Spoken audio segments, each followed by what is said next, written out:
Pozdrav youtuberi, danas snimamo kako skinuti i instalirati Minecraft. Pa da krenemo, idemo na Google i link će vam biti u deskripciji i idete download I play free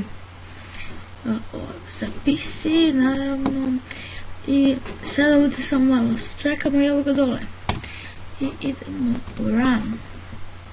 Samo malo ovo da samo malo čekamo.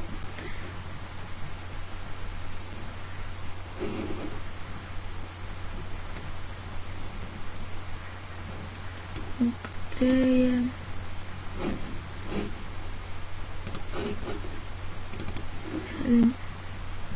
kompjuter, download i tražimo Minecraft. Da nađem i evo ga Minecraft i kliknemo na njega. Dobro, to smo već uradili run. I sada samo malo sačekamo.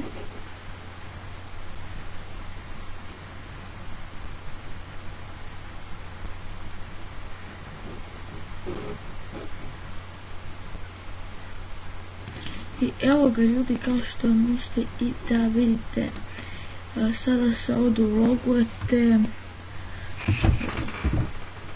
i tako dalje, idete login i sve tako. I ljudi, to je bilo to, vidimo se u sljedećem snimku. Ćao!